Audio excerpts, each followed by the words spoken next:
kolbu ditemukan kurang lebih sekitar 12 tahun yang lalu, kebetulan oleh diri saya sendiri atas izin Allah. Dalam peranannya sebagai salah satu alternatif untuk pengobatan berbagai macam penyakit.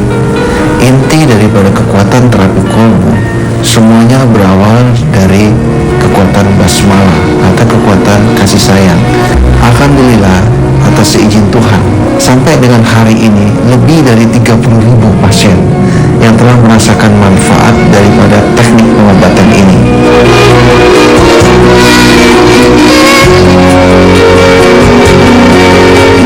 Saya sakit kepala sebelah kanan.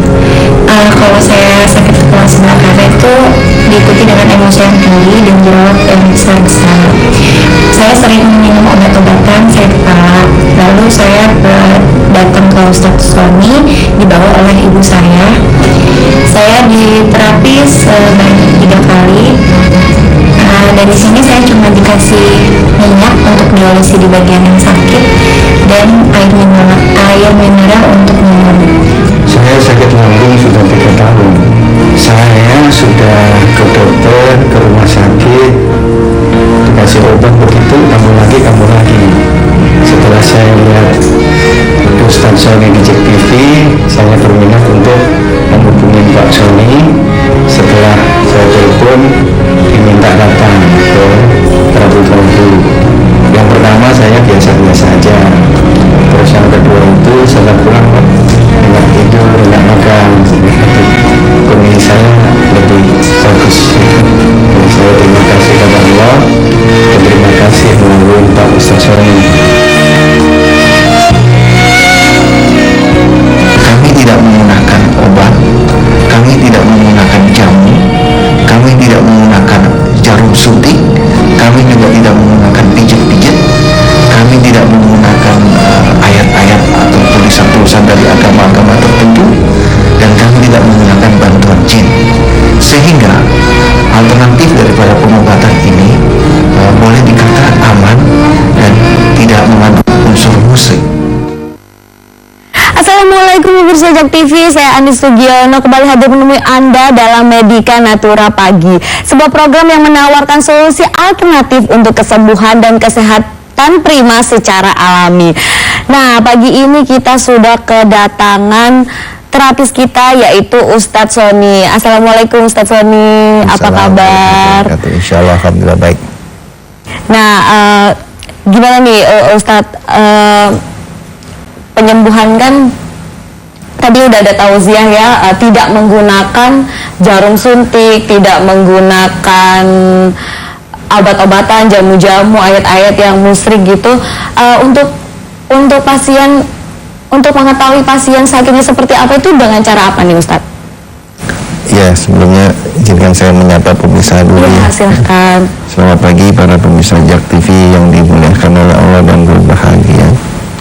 Para pemirsa, pada kesempatan yang berbahagia ini izinkanlah kami membawakan tema kami yaitu Lailatul Qadar.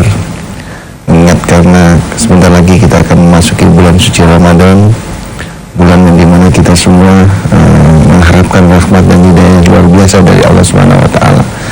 Dan di dalam bulan suci Ramadan itu kita semua khususnya umat Islam pasti sangat mengharapkan untuk supaya bisa menemui malam Lailatul Qadar, di mana kita yakini semua dalam malam Lailatul Qadar itu adalah malam yang lebih baik dari 1000 bulan. Para pemirsa JEK TV yang berbahagia, timbul satu pertanyaan yang besar pada diri kita semua. Bagaimana caranya agar supaya kita bisa mendapatkan malam Lailatul Qadar itu? Sebab malam Lailatul Qadar betul-betul adalah malam yang sangat kita harapkan, sangat kita dambakan untuk kita bisa mendapatkannya. Para pemirsa JEK TV yang berbahagia, mari kita sama-sama melihat sebuah perjalanan selama 1 bulan di dalam bulan suci Ramadan. Kalau kita perhatikan, dalam bulan suci Ramadan selama 1 bulan itu diakhiri dengan Idul Fitri. Kita semua tahu bahwa Fitri artinya suci. Artinya diharapkan setelah 1 bulan penuh kita berpuasa, kita akan menjadi manusia-manusia yang suci, atau kembali menjadi hati yang seperti bayi suci. Makanya disebut Idul Fitri. Selamat Hari Raya Idul Fitri, selamat Hari Raya Suci. Jadi diharapkan kita akan menjadi manusia-manusia suci. Berbicara tentang suci, bagaimana agar supaya suci, kita kembali lagi pada perjalanan 30 hari di dalam bulan suci Ramadan. Para pemirsa, apakah yang dimaksud suci dalam arti kata badannya saja? Apakah kita basuh badan kita sampai bersih, apakah itu yang dikatakan suci? Ternyata bukan hanya sekedar badan bersih saja yang dikatakan suci, namun yang lebih mendasar lagi adalah hati yang suci, hati atau kolbu yang suci. Karena itu pada kesempatan yang berbahagia ini, saya ingin mengingatkan diri saya dan juga mungkin kita semua, agar supaya kita bisa mendapatkan malam Lailatul Qadar. Tidak ada jalan lain, harganya cuma satu. Mari kita sama-sama berjuang di dalam bulan suci Ramadan itu untuk mensucikan hati kita, agar kita dapat menemui malam Lailatul Qadar, yaitu dengan cara selama 1 bulan penuh di dalam bulan suci Ramadan, selain kita menahan rasa lapar dan dahaga, bersihkan hati dari kotoran-kotoran hati. Apabila ada iri, ada dengki, ada buruk sangka, ada sombong di dalam bulan suci Ramadan, perangi kotoran-kotoran hati itu, bersihkan hati kita, sucikan hati kita. Insya Allah, kalau hati kita sudah bersih, hati kita sudah suci, insya Allah kita siap menjadi manusia-manusia yang akan menemui malam Lailatul Qadar, dan siap menjadi manusia-manusia yang mendapatkan ucapan selamat Hari Raya Idul Fitri. Saya pikir demikian para pemirsa. Terima kasih Ustaz. Ya pemirsa, jangan kemana-mana karena Medikan Pagi akan kembali setelah pesan-pesan berikut ini.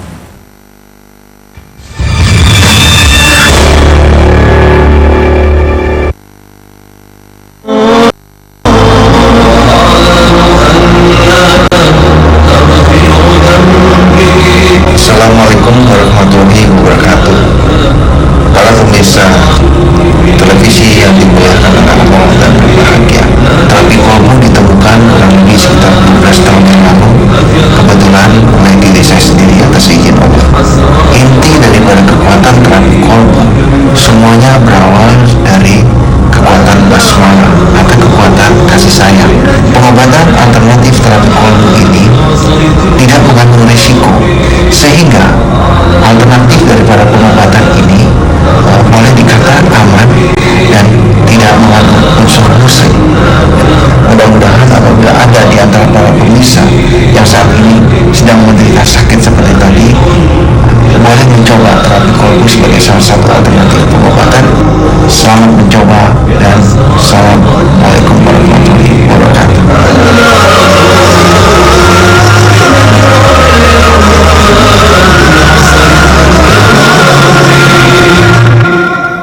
Dari jutaan putra-putri Indonesia, ada ribuan yang baik.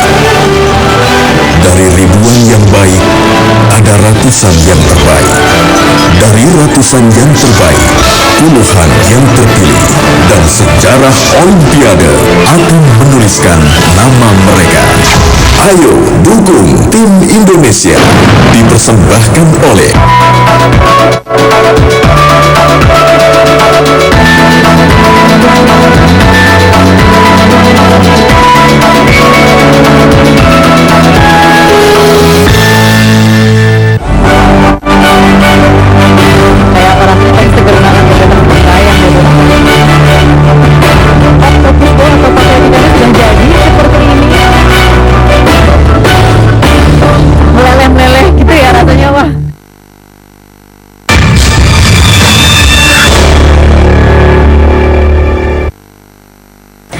Pemirsa, masih di Medikan Natura Pagi, masih juga bersama Ustadz Sony dari Terapi Kolbu. Kebetulan di studio sudah hadir mantan pasien dari Ustadz Sony. Langsung saja kita sapa ya pemirsa.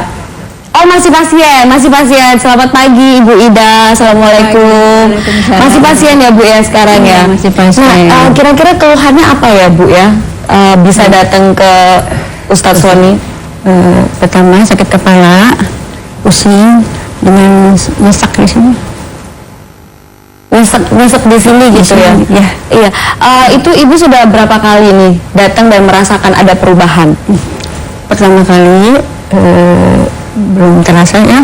Nah, yang kedua kali itu udah agak ringan di sininya. Sakit kepalanya sudah hilang, ya pusingnya masih sedikit lah gitu. Sudah bisa jalan gitu, nggak jauh gitu, tapi nggak capek gitu. Biasanya capek gitu, baru berapa langkah gitu capek.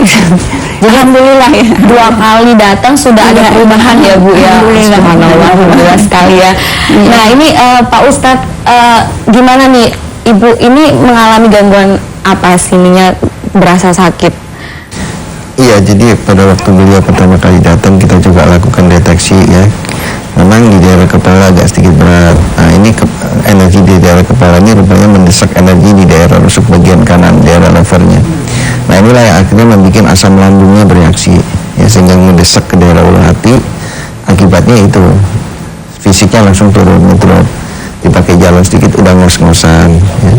Nah subhanallah, alhamdulillah berkat izin Allah ya, ijabah. Jadi sekali lagi bahwa kesembuhan itu kan semua datangnya dari Allah. Kita manusia tidak bisa apa-apa, saya tidak bisa apa-apa ya, Ibu sembuh karena izin Allah ya.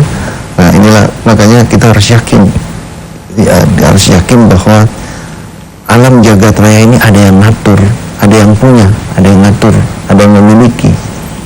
Nah kebetulan kita akan masuk di dalam bulan suci Ramadan ya. Kalau mungkin para pemirsa ingin bertanya sebenarnya rahasia daripada terapi kolbu ini ada di mana, kan begitu ya, seperti pertanyaan Mbak Anis tadi di awal segmen. Sebenarnya kita nih yang kita gunakan hanya hati tadi.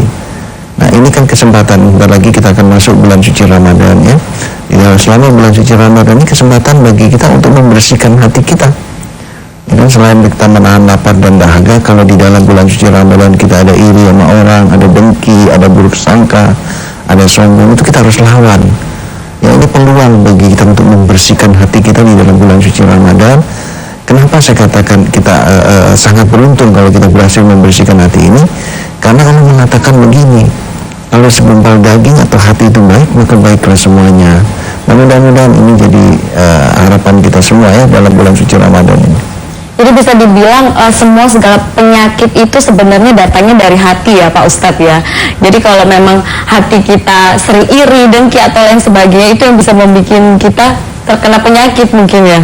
Iya, memang sebagian besar dari situ, tapi juga ada juga yang bukan dari hati ya. Jadi Faktor makanan atau bisa jadi dia juga orang yang beriman, dia orang yang baik, tapi kena sakit juga. Tapi biasanya itu kalau sakit seperti itu biasanya karena cobaan. Contoh dalam kisah Nabi Ayub ya, jadi bukan berarti orang sakit itu orang jahat. Banyak orang baik sakit. Contoh dalam kisah Nabi Ayub, Nabi Ayub itu sangat baik akhlaknya, makanya beliau bergelar Nabi kan, tapi juga dikenakan sakit. Sebab kenapa? Sebab Allah mengatakan di dalam kitab suci, apakah telah kubiarkan kau mengatakan dirimu beriman padahal belum datang cobaan dariku, sesungguhnya kau akan aku coba dengan sedikit sakit. Nah ini dia, artinya apa? Sakit itu bukan hanya monopoli orang jahat saja, orang baik pun akan kena sakit, tapi dalam bentuk cobaan. Ya. Nah kembali lagi ke Bu Ida Umiati ya, ini kira-kira berapa kali lagi nih Pak Ustadz proses penyembuhannya? Insya Allah sih sekarang Ibu Ida ini kan sudah menjelang sembuh ya, ya mungkin udah nggak lama lagi ya. Kita semua kan berharap kalau bisa makin cepat makin bagus ya. Alhamdulillah kan beliau udah menyampaikan kepada kita semua ada perubahan yang dirasakan ya. Dan lebih penting lagi hikmah dari sakit itu apa gitu. Itu yang saya pikir lebih baik kita renungkan.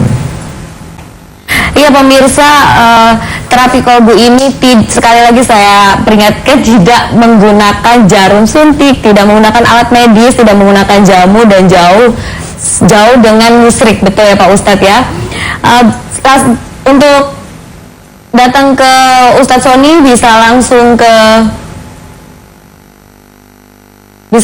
ke alamat klinik terapi kolbu Jalan Utan Kayu Raya nomor 24 Jakarta Timur 13120. Teleponnya bisa dicatat sekarang 0218582029, ada juga 0218550413 dan 0217058031. Ya kembali lagi ke Bu Ida. Bu Ida tadi asam lambung apa segala macam udah membaik ya. Alhamdulillah. Nah itu dibantu dengan terapi dari Ustadz. Ibu sendiri juga pola makan gitu dijaga atau tidak tuh? Oh iya, ada pantangannya ya. Ada juga ya. Oleh Ustadz. Apa aja tuh pantangan? Pantangannya gorengan, manis-manis dengan katakan berminyak pokoknya itu. Itu saja. Tapi ya Pak Ustadz ya, Ibu Ida ini emang benar-benar asam lambungnya saja ya diserang atau ada lagi apa gitu Jadi penyakit? dalam kasus seperti Ibu Ida ini ya, biasanya kan kalau di medis langsung yang disalahkan mah.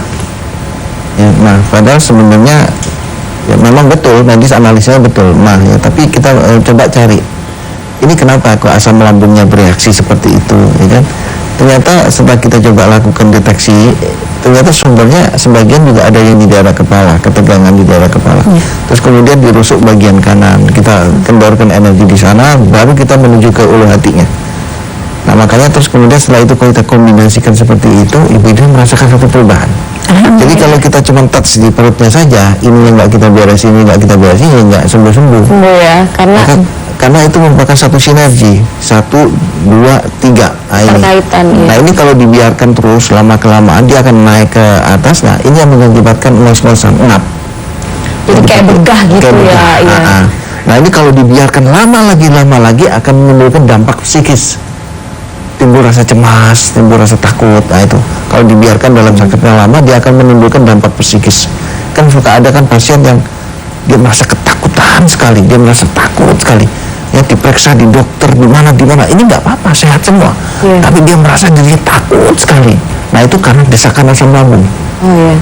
Oke, kalau gitu Pak Ustadz nanti kita lanjut lagi. Ya pemirsa jangan kemana-mana karena Medika Natura Pagi akan kembali setelah jeda berikut ini.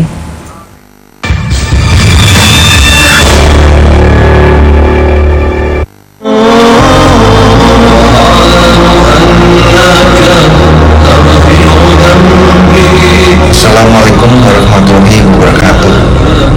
Para pemirsa televisi yang dimuliakan Allah dan berbahagia, terapi kolbu ditemukan kurang lebih sekitar 12 tahun yang lalu, kebetulan oleh diri saya sendiri atas izin Allah. Inti daripada kekuatan terapi kolbu semuanya berawal dari kekuatan basmalah atau kekuatan kasih sayang. Pengobatan alternatif terapi kolbu ini tidak mengandung risiko, sehingga alternatif daripada pengobatan ini boleh dikatakan aman dan tidak mengandung unsur musik. Mudah-mudahan apabila ada di antara para pemirsa yang saat ini sedang menderita sakit seperti tadi, boleh mencoba terapi kolbu sebagai salah satu alternatif pengobatan. Selamat mencoba dan Assalamualaikum warahmatullahi wabarakatuh.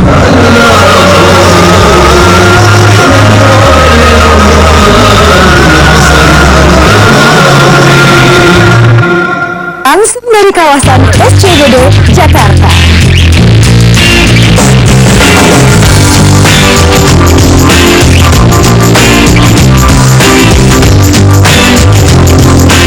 Kami hadir mulai dari jam 11 malam.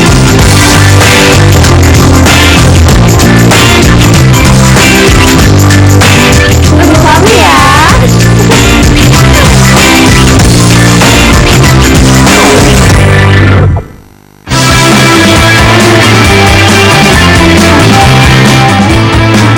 Energi yang termahal yang ada di seluruh dunia.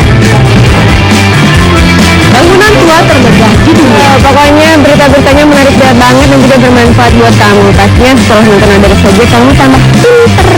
Adalah laut beku yang dikelilingi oleh tanah. Ada-ada saja. Hai.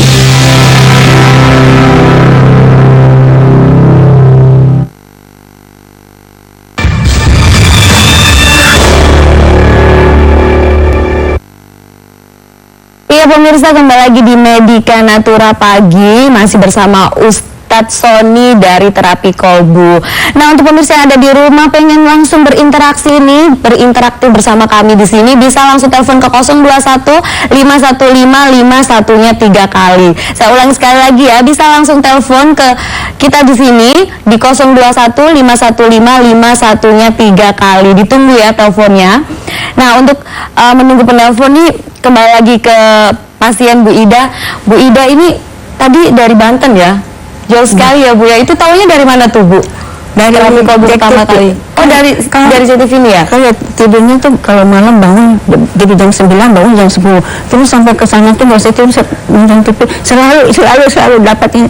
Udah saya kepengen ke sini 2 bulan saya nunggu baru bisa kesini baru bisa terapi. Ya, ini di samping Ibu Ida juga ada kakaknya. Ibu siapa, Bu? Ida Ningsih juga. Ibu Ida juga. Ibu Ida juga ya, Ibu Ida Ningsih ya. Ibu Ida Ningsih ini apa nih keluhannya, Bu? Mah juga sama ya gitu. aja. Sudah terapi berapa kali tuh, Bu? Belum tahu, saya baru mendengarkan baru. Oh iya, sebentar Bu, ada penelpon masuk. Halo, Selamat pagi. pagi. Ini dengan Ibu Nur di Tangerang. Dengan siapa di mana? Dengan Purna di Tangerang. Bu Nur, Ibu Nur di Tangerang ya? Iya. Di Tangerang. Iya Bu, keluhannya apa Bu? Langsung saja sama Ini Ustadz saya Sony. sering asam lambung tinggi, sering nyesek, kepala sering kenceng, dengan kesemutan gitu. Ya, Assalamualaikum warahmatullahi wabarakatuh, Ibu Nur. Waalaikumsalam warahmatullahi Ya, jadi apa yang dialami oleh Ibu Nur ini kurang lebih sebenarnya hampir sama dengan apa yang dialami oleh Ibu Ida di studio kita ya. Jadi reaksinya sebuah asam lambung akibat